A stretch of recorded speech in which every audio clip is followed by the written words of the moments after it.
Abra sua Bíblia no Salmo 102.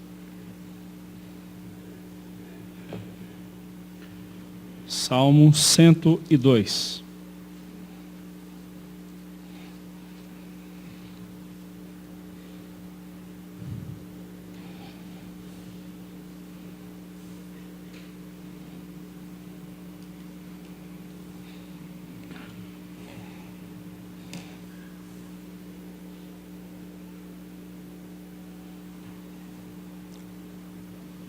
Vamos orar. Te agradecemos, ó Deus, por esta bondade revelada a nós,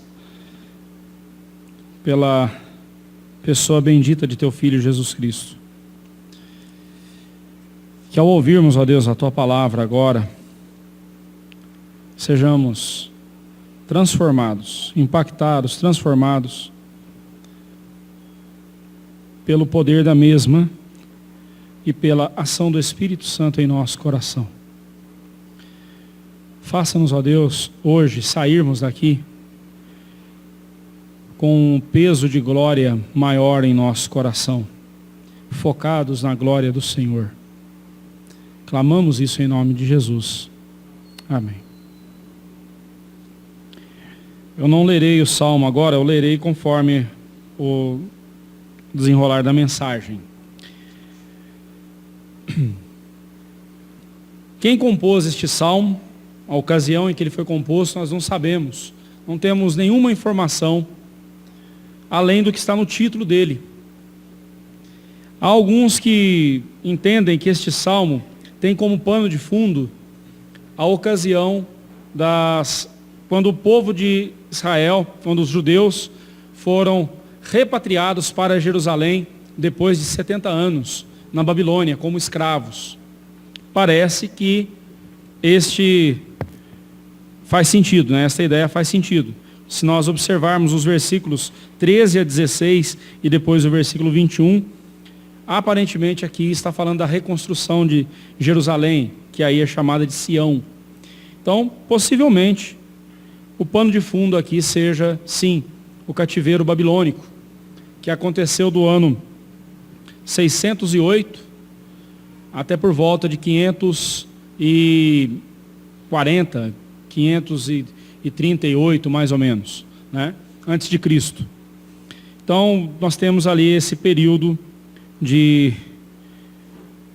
histórico em que este salmo pode ser entendido o seu contexto nesse período, né?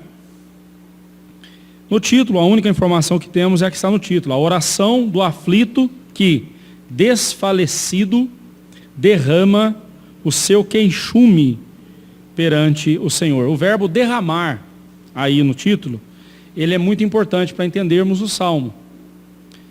Aqui o aflito, o servo de Deus, está aflito, consumido pela aflição, a ponto de se ver desfalecido, quase morrendo. E então ele derrama o seu queixume, ele derrama diante de Deus a sua angústia, aquilo que estava angustiando o seu coração. Ele derrama diante de Deus, tal como um vaso que ao inclinar-se, derrama o seu conteúdo, derrama o que tem dentro de si. Da mesma forma, então, aqui o salmista, ele está se derramando diante de Deus. A ideia é de alguém que se encurva diante do Senhor, que se dobra diante do Senhor, e em oração apresenta ao Senhor aquilo que está angustiando a sua alma. Por isso então, eu quero propor para a nossa meditação nessa noite, derramando a nossa angústia diante de Deus. A angústia é algo que todos nós experimentamos em algum momento da nossa vida. E este salmo vem nos mostrar como nós devemos lidar com a angústia. E nós vemos aqui 4 ações. E a primeira ação está no versículo 1 ao versículo 11. Diz assim: ouve, Senhor, a minha súplica, cheguem a ti os meus clamores. Não me ocultes o rosto no dia da minha angústia, inclina-me os ouvidos. No dia que eu clamar, dá-te pressa em acudir-me. Porque os meus dias como fumaça se desvanecem, e os meus ossos ardem como em fornalha. Ferido como a erva, secou-se o meu coração. Até me esqueço de comer o meu pão. Os meus ossos já se apegam à pele por causa do meu dolorido gemer. Sou como pelicano no deserto, como a coruja das ruínas. Não durmo e sou como passarinho solitário nos telhados. Os meus inimigos me insultam a toda hora, furiosos contra mim, praguejam com o meu próprio nome. Por pão tenho comido cinza e misturado com lágrimas a minha bebida. Por causa da tua indignação e da tua ira, porque me elevaste e depois me abateste. Como a sombra que declina, assim os meus dias, e eu me vou secando como a relva. O clamor a Deus expresso neste salmo tem dois momentos. Do versículo 1 ao versículo 11, nós vemos aqui um clamor individual. O salmista expressando diante de Deus a angústia do seu coração. Do versículo 12 ao versículo 28, ele apresenta a Deus a sua angústia por causa do sofrimento da nação, do povo, dos seus irmãos. Este salmo nos ensina muito sobre orar por nós e orar pelos outros, orar pelos nossos irmãos. Este salmo fala muito sobre oração, interceder por nós, pedir, clamar por nós, mas também clamarmos pelos nossos irmãos, pedir pelos nossos irmãos, que também passam por aflição, porque afinal de contas, você e eu não somos os únicos a passarmos por angústia. Todos os servos de Deus em algum momento passam por angústia em suas vidas. O versículo 1 e 2, eles abrem este salmo mostrando a profunda angústia que apoderou do coração do salmista e também o seu ardente desejo de que Deus o socorresse o quanto antes. Duas palavras aí são importantes no verso 1 e 2. Súplica, ou melhor, no verso 1, súplica e clamores. Essas duas palavras revelam o desejo e a necessidade desse salmista.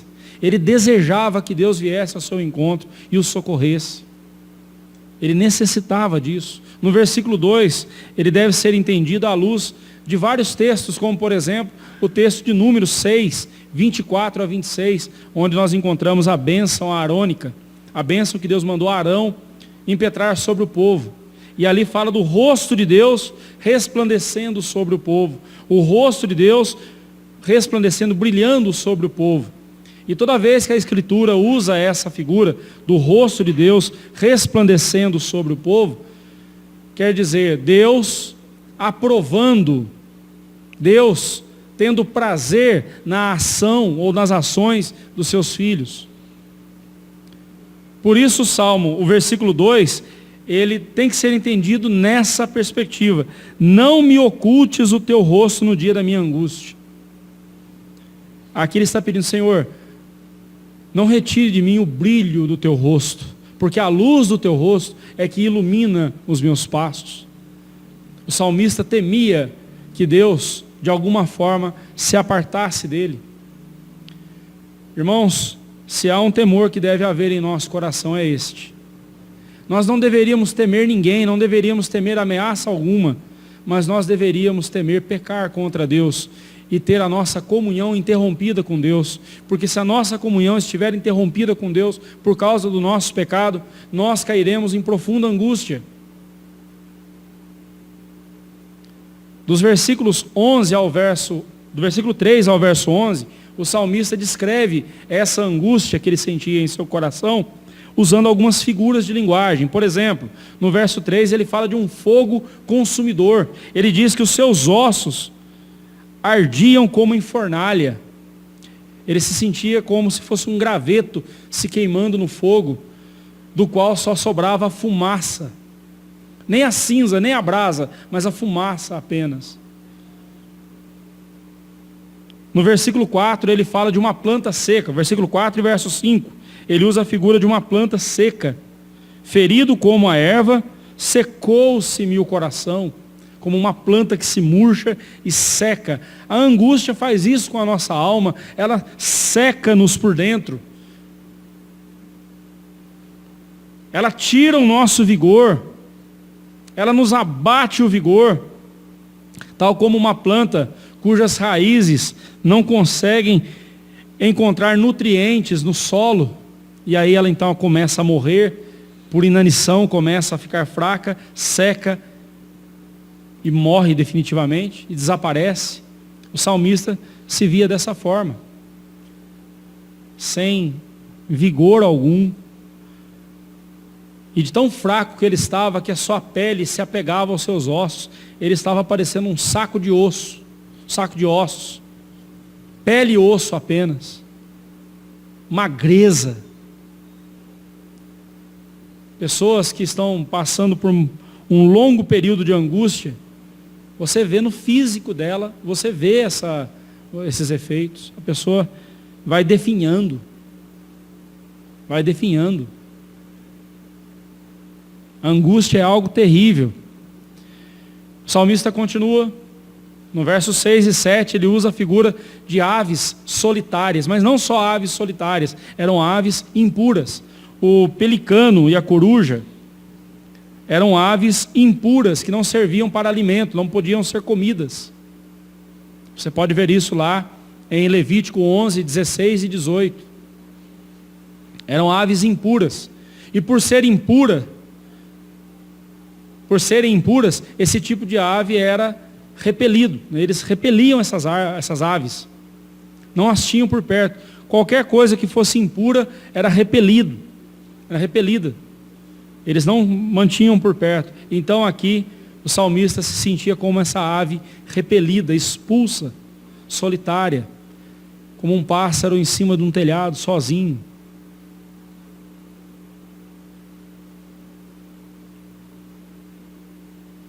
Ele também usa a figura de um homem insultado e odiado, no verso 8. Embora aqui não fosse uma figura, mas aqui fosse as ações dos seus inimigos. Eles o insultavam a toda hora. Não havia um momento sequer que ele não fosse insultado pelos seus inimigos. E eles não só zombavam dele, mas também agiam com fúria, eram furiosos contra ele, a ponto de praguejarem com o nome dele. Se tem uma coisa que é importante para nós, é o nosso nome, não é mesmo? Não é à toa que ter o nome sujo na praça é algo terrível. Ninguém gosta. E nem é certo o crente ter o nome sujo na praça. Nós queremos, a todo custo, manter o crédito no nosso nome, não é mesmo? Papai dizia isso para mim: filho, a única coisa que você não pode perder na sua vida é o crédito. Você não pode perder o crédito. Eu era criança, eu não entendia muito bem isso, hoje eu entendo. Hoje eu entendo isso. Mas o nome sujo, ter o nome sujo. Mas aqui não, ele via o seu nome sendo insultado, enlameado, zombado. Alguém disse que a canção que a gente mais gosta de ouvir é o nosso nome. Bem, o meu nome é um pouco incomum, né? Eu já ouvi cada coisa que eu achei que fosse até palavrão, mas era o meu nome. As pessoas não sabem falar às vezes meu nome, me chamam de cada coisa, especialmente os atendentes de telefone, né? Já me chamaram de cada nome que nem vem ao caso eu contar aqui. Mas quando alguém acerta o meu nome e fala corretamente, Olivar, olha, até que enfim, alguém acertou meu nome. Porque o nosso nome é a música que a gente mais gosta de ouvir. Mas ele não, ele tinha o seu nome sendo enxovalhado, insultado pelos inimigos. No verso 9 e 10, ele usa a figura da cinza misturada com as lágrimas, e as suas lágrimas misturadas com a sua bebida. Ele comia cinza e bebia lágrimas. Obviamente, aqui o que ele estava dizendo é o seguinte: Deus havia pesado a mão sobre ele. Ele diz que por causa da tua indignação e da tua ira, porque me elevaste e depois me abateste. A ideia aqui é que Deus havia elevado ele e lá de cima o jogado com força no chão. Ele se sentia assim. ele estava sendo repreendido por Deus por algum motivo. Se o contexto deste salmo for realmente o contexto do cativeiro babilônico, então nós podemos entender que aqui Deus estava punindo o seu povo por causa da idolatria. Jerusalém trocou Deus por ídolos. E Deus avisou durante mais de 100 anos, avisou que ele haveria de pesar a mão se o povo não se arrependesse. E o povo não se arrependeu. E Deus pesou a mão sobre o povo.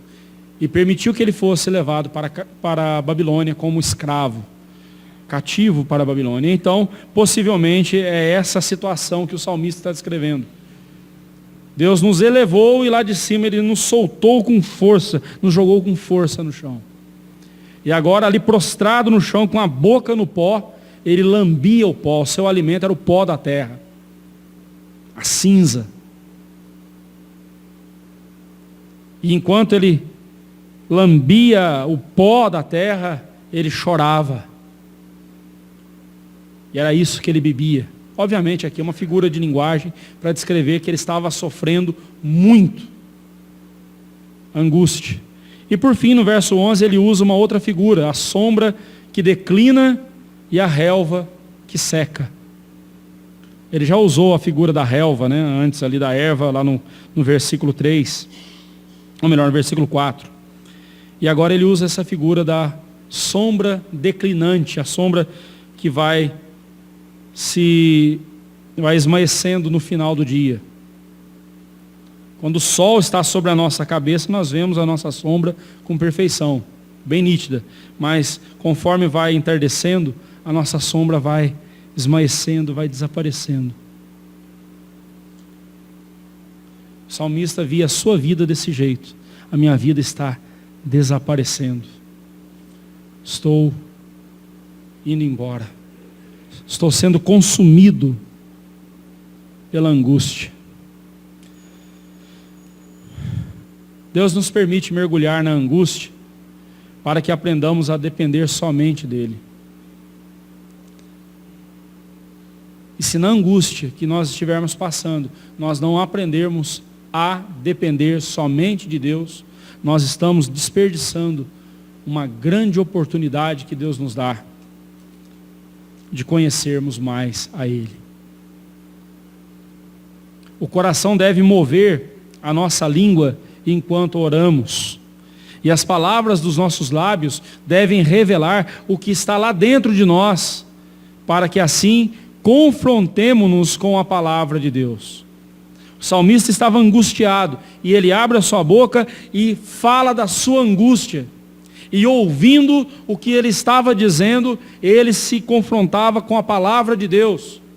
Ele sabia que ele estava angustiado por causa da ira de Deus, porque Deus estava pesando a mão sobre ele por causa dos pecados dele.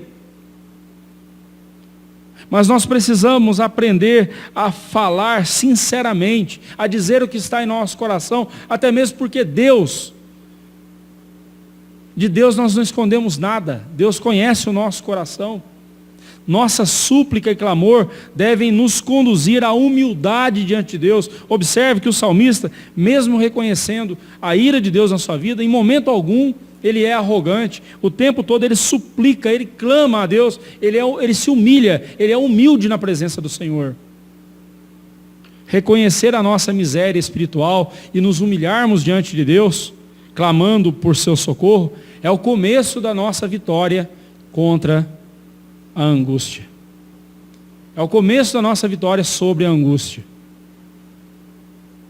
Reconhecer a nossa miséria. Nós precisamos aprender a despejar diante do Senhor, a deplorar diante do Senhor a nossa angústia. Esse é o primeiro passo.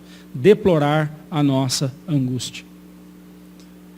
O segundo passo que nós vemos, quando nós estivermos apoderados pela angústia, quando a angústia nos apoderar-se do nosso coração, da nossa alma, nós devemos nos derramar diante de Deus, além de deplorar a nossa angústia, nós também devemos suplicar a sua intervenção. Verso 12 a 17 dizem assim: Tu, porém, Senhor, permaneces para sempre, e a memória do teu nome de geração em geração. Levantar-te-ás e terás piedade de Sião. É tempo de te compadeceres dela, e já é vinda a sua hora. Porque os teus servos amam até as pedras de Sião, e se condoem do seu pó. Todas as nações temerão o nome do Senhor, e todos os reis da terra a sua glória. Porque o Senhor edificou a Sião, apareceu na sua glória, atendeu à oração do desamparado e não lhe desdenhou as preces. O livro dos Salmos, constantemente nós vemos os salmistas numa oscilação nas suas emoções. No momento ele expressa a sua angústia diante do Senhor, no momento seguinte ele expressa a sua esperança em Deus, e aí quando a gente diz assim, agora que ele colocou a sua esperança em Deus, agora ele vai se levantar. De repente, nos versículos finais, ele volta a falar da sua angústia. Essa oscilação, nós devemos olhar para nós mesmos e ver como nós somos oscilantes nas nossas emoções. Por isso que as nossas emoções não são bons guias para o nosso coração. Nós não devemos tomar decisão alguma com base em nossas emoções. Toda decisão nossa tem que ser com base na palavra de Deus. O livro dos Salmos reiteradamente nos mostra que a principal razão pela qual nos abatemos diante das lutas não está nas lutas em si, na grandeza das nossas lutas, na intensidade das nossas lutas, mas sim porque nós deixamos de contemplar a grandeza de Deus. Por que você e eu nos abatemos diante das nossas lutas e das nossas tristezas? Por quê? Porque as nossas lutas são grandes? Não. Porque as nossas lutas são insolúveis? Não. Mas é porque nós deixamos de contemplar a grandeza de Deus, de contemplar a glória do Senhor, e passamos a nos concentrar e a ficar desesperados ao vermos as nossas lutas. Você já teve aquela situação em que você se via num problema muito sério, do qual você achava que não tinha solução, e aí você estava muito triste, muito abatido, e de repente, conversando com alguém, essa pessoa compartilha com você o problema que ela está passando, a luta que ela está passando, e você diz assim, puxa vida, e eu achando que eu estava com problema. Olha o problema dessa pessoa. Já aconteceu isso com você? Isso é um exemplo claro do nosso egocentrismo. Nós ficamos focados nas nossas lutas e esquecemos de contemplar a grandeza de Deus.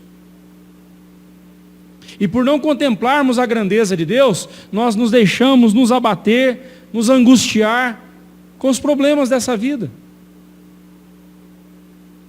No versículo 12, o salmista, ao contemplar a grandeza de Deus, ele ressalta a eternidade de Deus. Ele mostra, ele fala, ele diz que o Senhor é eterno. Tu, porém, Senhor, permaneces para sempre, e a memória do teu nome de geração em geração. A quem ele estava buscando em suas orações? O Deus eterno. O Deus que não é limitado pelo tempo. Meus irmãos, nada neste mundo é para sempre, a não ser Deus. A sua dor não é para sempre. Para sempre é só o poder de Deus. A sua angústia não é para sempre, a sua preocupação não é para sempre, a sua ansiedade não é para sempre, se você lembrar que o seu Deus é eterno. Se você colocar aos pés do Senhor, deste Deus eterno, e se você disser, e se você crer, Senhor, só o Senhor é de geração após geração, só o Senhor é eterno, só o Senhor é eterno, e o Senhor tem todo o poder para resolver meu problema ou não. O Se o Senhor, com o seu infinito poder, não resolver o meu problema, com certeza o Senhor me conduzirá todos os dias da minha vida. Lembra do Salmo 23? Ainda que eu ande pelo vale da sombra da morte, não temerei mal nenhum, porque tu estás comigo. Ele sabia que ele poderia entrar no vale da morte.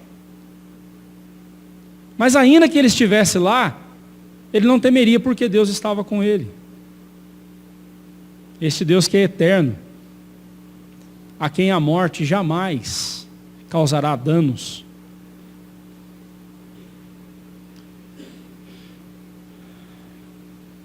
Alguém então pode perguntar nesse instante, mas no que nós somos beneficiados com o fato de que Deus é eterno e nós transitórios e efêmeros, passageiros? Qual o benefício disso? Qual o benefício de eu saber que Deus é eterno e eu estou com esse problema aqui para ser resolvido? Eu sei que esse problema não é para sempre, mas qual o benefício disso? A resposta é o pacto de Deus conosco. E no pacto que Deus fez conosco, Ele prometeu habitar eternamente no meio do seu povo e ser o nosso Deus. Leia Êxodo capítulo 6, verso 7 e Êxodo 25, verso 8. Deus prometeu estar conosco. Não é à toa que Jesus é chamado de o Emanuel, que quer dizer Deus conosco.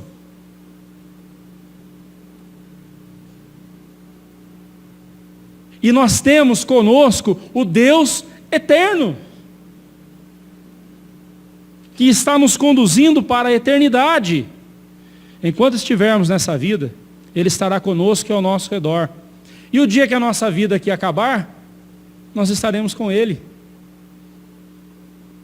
Onde é que nós estamos perdendo alguma coisa?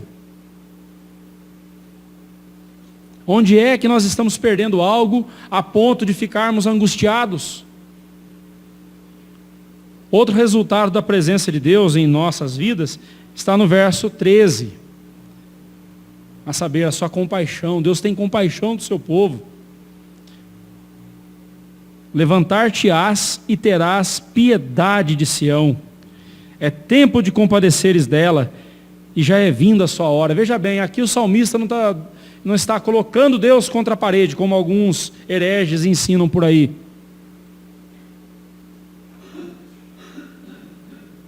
Tem alguns ou vários hereges ensinando por aí que você tem que pôr Deus contra a parede, porque Deus prometeu estar com você, Deus prometeu te abençoar. Se Ele não te abençoou, então ponha Deus contra a parede. Estão ensinando essa besteira por aí. Ora, se eu tivesse poder para pôr Deus contra a parede, então por que eu vou pedir alguma coisa para Ele? Se eu tenho poder de emparedá-lo, então eu tenho poder, tem mais poder do que Ele, não é mesmo? Que coisa mais idiota, blasfema.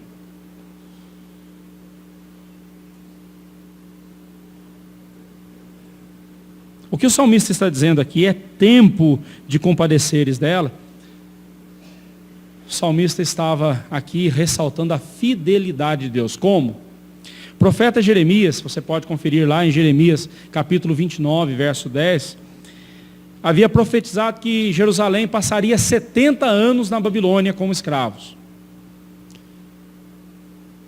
E o salmista aqui agora, fazendo a contagem dos tempos, viu que chegou o fim dos 70 anos. E aí ele está dizendo: Senhor, o Senhor prometeu que seriam 70 anos.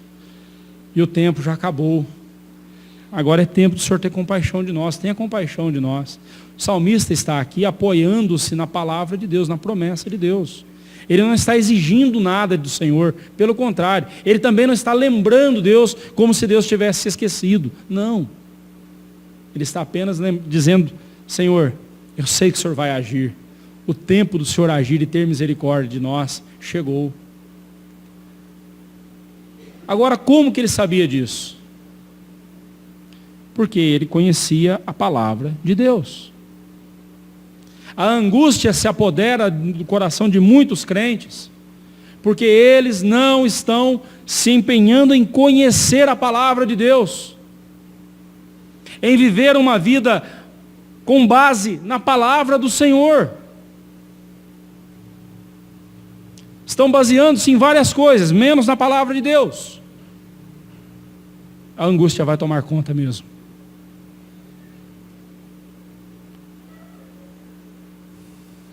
À luz do verso 14 e do seu precedente, o verso 13, fica claro que o salmista está aqui lamentando a devastação de Jerusalém.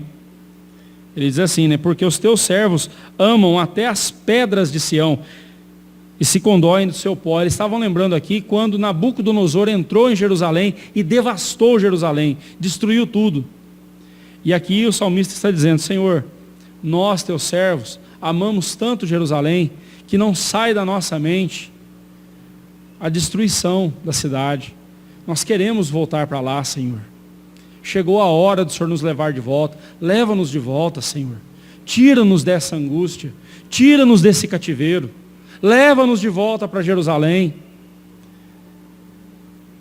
E assim o salmista, ele, diante do Senhor, ele suplica a intervenção de Deus.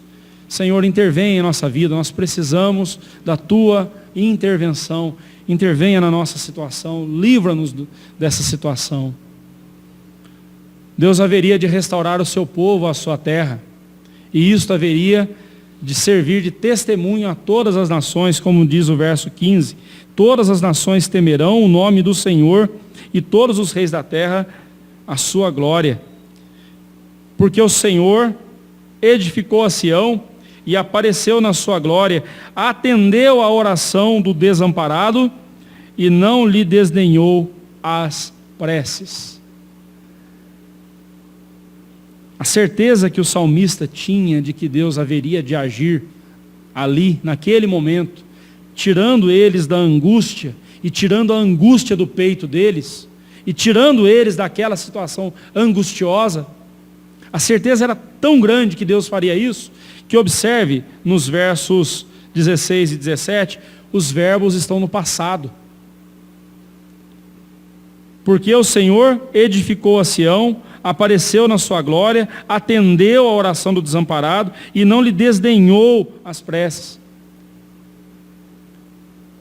Semelhantemente, o apóstolo Paulo faz o mesmo lá em Romanos, capítulo 8. Porquanto aos que de antemão conheceu, a esses também os predestinou, para serem conformes à imagem de seu Filho. E aos que predestinou, aos que conheceu, a esses também os predestinou.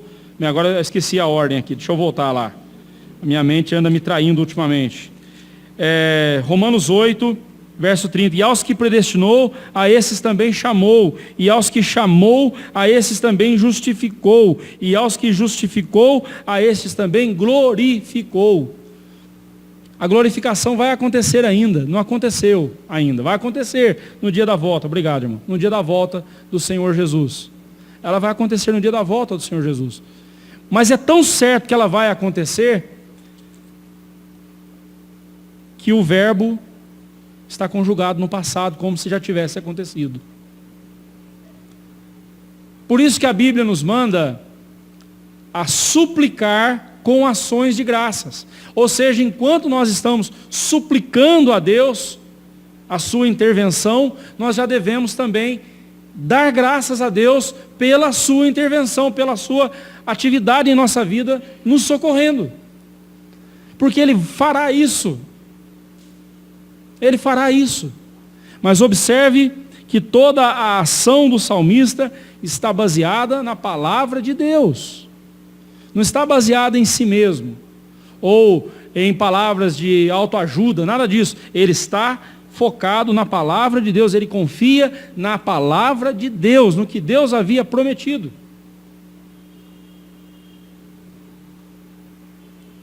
A angústia pode apoderar-se do nosso coração, meus irmãos.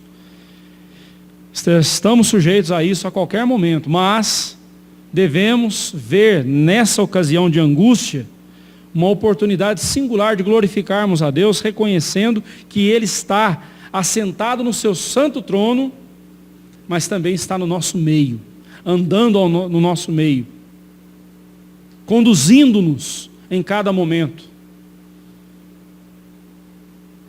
Quando Ele intervier, fará aquilo que Ele mesmo determinou, e isto servirá de testemunho ao mundo. E aí nós vamos então para os versos 18 a 22 e vemos aqui mais uma ação. Quando a angústia se apoderar do nosso coração, nós devemos nos derramar diante de Deus, testemunhando da nossa restauração. Nós devemos testemunhar da nossa restauração. Devemos dar testemunho dessa restauração que Deus faz em nossa vida e fez em nossa vida.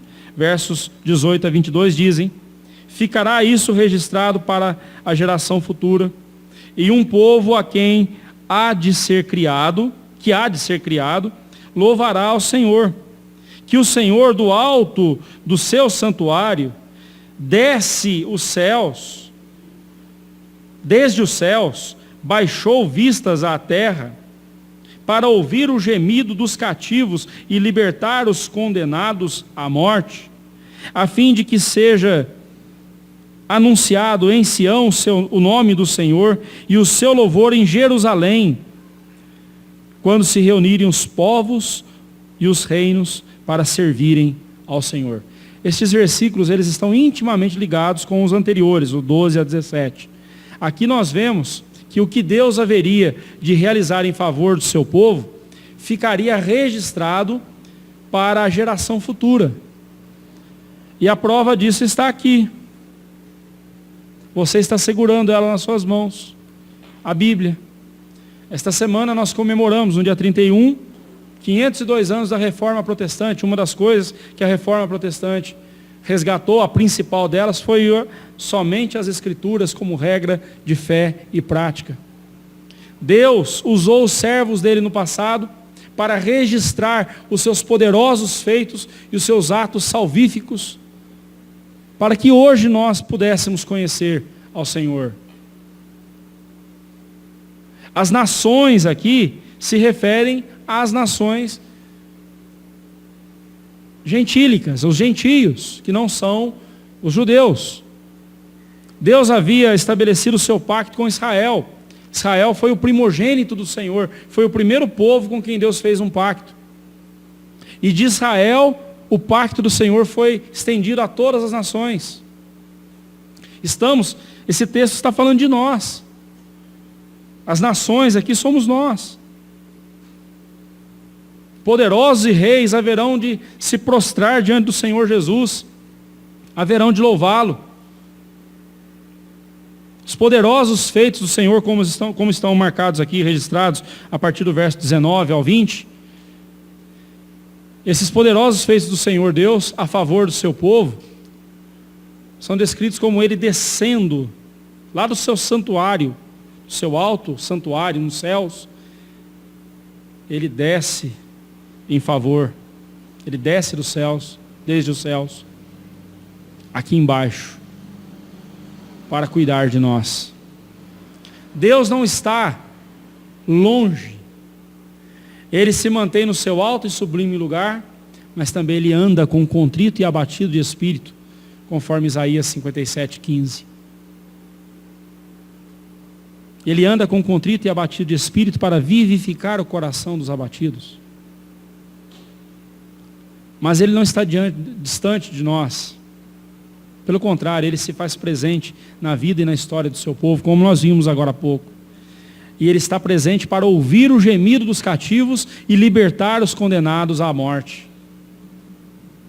Na Babilônia, era assim que os judeus se viam, como cativos e condenados à morte. Somente o ato libertador de Deus poderia tirá-los dessa situação.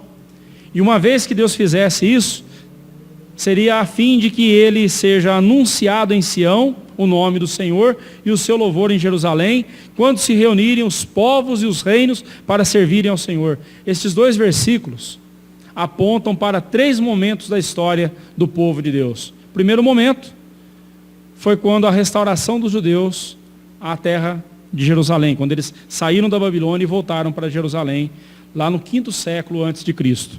O segundo momento descrito nesses 2 versos, os versos 21 e 22, o segundo momento é a entrada dos gentios na igreja de Cristo. No Novo Testamento, quando os judeus deram as costas para Jesus, os gentios foram acolhidos na igreja. E o terceiro momento, nós presenciaremos, será a volta do Senhor Jesus, quando Ele julgará todos os reis e poderosos, todos os pobres e plebeus, todos os pecadores se apresentarão diante do Senhor. A igreja de Cristo se apresentará para ser recebida na sua glória. E ali na sua glória, com Cristo, a igreja julgará os ímpios, julgará esse mundo. Esses três momentos. Precisamos sempre recordar os grandes feitos de Deus e louvá-lo por isso, irmãos. Louvar a Deus não deve ser para nós uma atitude semanal da nossa agenda apenas, mas deve ser algo vital para o nosso coração, que reconhece os grandes feitos de Deus, nos salvando e nos constituindo seu povo.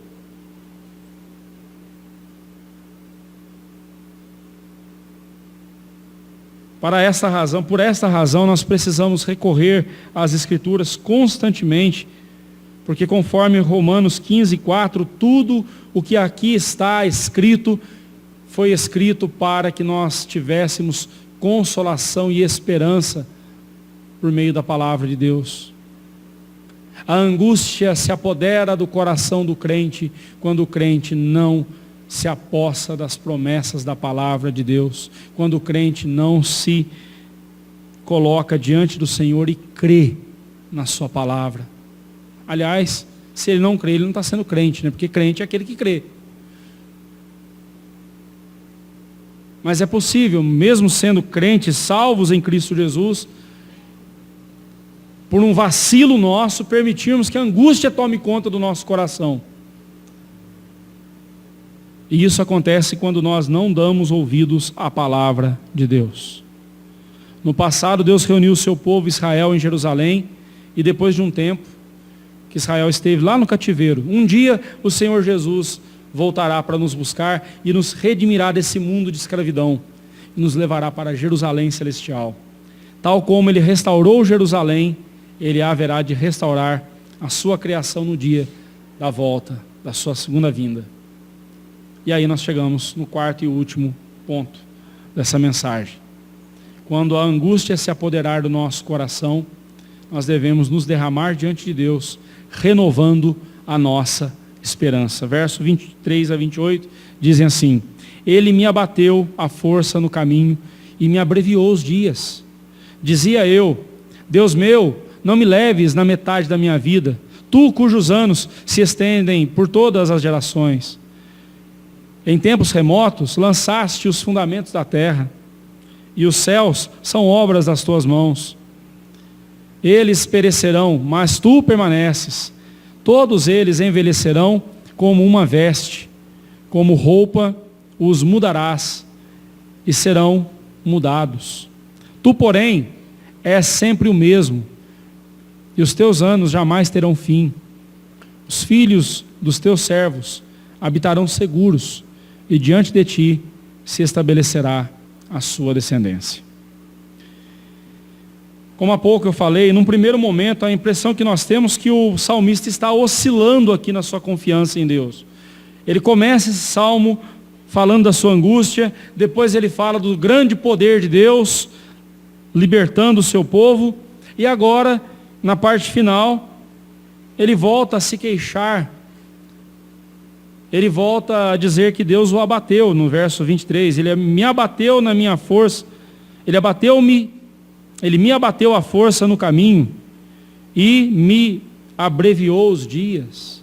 A impressão que dá é que ele está aqui novamente, oscilando nas suas emoções, mas não é este o caso. Muito pelo contrário.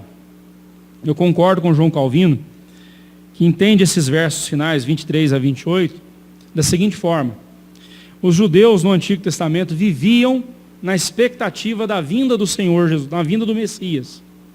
Todo judeu vivia esperando o Messias nos seus dias, ali. Toda mulher, toda judia, virgem, sonhava em ser a mãe do Redentor, sonhava em ser a mãe do Messias. Todas elas esperavam que, de alguma forma, o seu filho viesse a ser o Messias. Aí você entende a alegria de Maria, quando soube que ela seria a mãe de Jesus, né? Mas um judeu que vivia na expectativa da vinda do Senhor Jesus, na vinda do Messias, mas ele vendo os seus dias acabarem, ele vendo que a sua vida estava chegando ao fim, ele se sentia como que roubado dessa bênção de poder contemplar o Messias. Para você entender isso melhor, lá em Lucas, no capítulo 2, do verso 25 ao 35, tem a história de um ancião chamado Simeão. E a Bíblia fala que Simeão aguardava o Messias, mas o Espírito Santo havia revelado a ele que ele não partiria dessa vida sem ver o Messias. Ele tinha essa certeza, o Espírito Santo havia revelado isso a ele. Então ele sabia que, opa, eu vou morrer, mas antes disso eu vou ver o Messias. Aí um certo dia, está entrando no templo de Jerusalém o casal Maria e José, ou José e Maria. José e Maria entrando no templo, trazendo um bebezinho de 8 dias de vida para ser circuncidado. Simeão não teve dúvidas, ele vai ao encontro, toma o menino Jesus nos braços e diz as seguintes palavras: agora, Senhor, podes despedir em paz o teu servo, segundo a tua palavra, porque os meus olhos já viram a tua salvação, a qual preparaste diante de todos os povos, luz para a revelação aos gentios e para a glória do teu povo de Israel. Simeão teve o privilégio que muitos outros que viveram antes dele não tiveram. Ele viu o Messias. É nessa perspectiva que você tem que entender os versos finais. Dizia eu, meu Deus, não me leves na metade da minha vida. Eu quero ver o Messias. Eu quero ver o Messias. Não me deixe vivo, mas eu estou vendo a morte chegar e eu não verei o Messias. Quero chamar a sua atenção para o fato de que no Antigo Testamento eles viviam pela fé no Messias que viria. Nós hoje vivemos pela fé no Messias que veio, mas que voltará um dia para nos buscar. A ceia do Senhor nos lembra disso. Nos lembra que um dia Ele voltará para nos buscar. Nós faremos isto aqui, celebraremos a ceia do Senhor, até que Ele venha. Pode ser que eu morra antes, mas vou cear com Ele na glória eterna. Mas a igreja de Cristo fará isto, a verdadeira igreja de Cristo nunca se afastará da ceia do Senhor. Ela fará isso até que Jesus Cristo volte. Então aí você tem uma dica: se tem alguma igreja que despreza a ceia do Senhor, ou que trata de qualquer jeito a ceia do Senhor, você já tem um indício de que você está diante de uma igreja que está, no mínimo, cometendo um erro teológico, para não dizer uma igreja apóstata, da qual você tem que se afastar.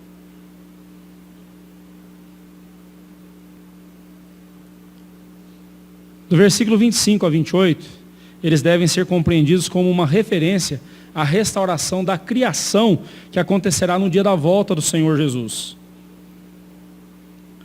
Em tempos remotos lançaste os fundamentos da terra. Deus é o Criador de tudo, mas por causa do pecado, toda a criação foi lançada na escravidão, foi lançada na depravação. E lá em Romanos capítulo 8, a partir do versículo 18, você pode ver, não só em Romanos, mas outros textos do Antigo Testamento, como este que nós estamos lendo. No dia da volta do Senhor Jesus Cristo, essa natureza haverá de ser expurgada do seu pecado. Novo céu e nova terra serão criados.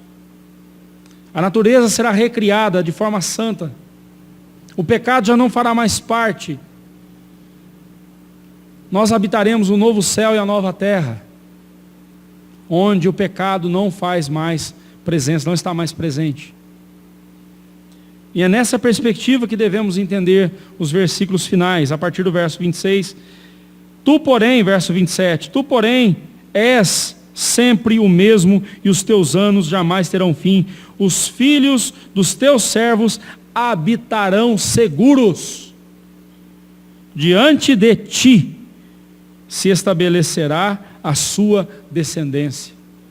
Está falando aqui da glória eterna, meus irmãos, a qual Cristo está preparando para nós, a qual Ele disse que ia para junto do Pai e ia nos preparar lugar, para que onde Ele está, estejamos nós com Ele. Em 1 Timóteo 1, versículo 1, a palavra de Deus diz: Cristo Jesus, nossa esperança. Cristo foi a esperança dos filhos de Deus no Antigo Testamento e é a esperança de nós. É a nossa esperança hoje e será a esperança dos verdadeiros filhos de Deus. Os verdadeiros filhos de Deus, aqueles que são salvos e redimidos em Cristo Jesus, têm a sua esperança em Cristo. E ainda que a angústia lhe bata à porta do coração, a esperança em Cristo sobrepujará. A esperança em Cristo vencerá a angústia, expulsará a angústia do seu coração. A esperança da glória eterna, de estarmos ao lado desse Deus eterno, maravilhoso, grandioso, essa esperança expulsará a nossa angústia, expulsará a angústia do nosso peito, e exultaremos de alegria, e podemos fazer isso desde já. Essa esperança que deve mover o nosso coração, meus irmãos, é essa esperança que deve guiar a nossa vida.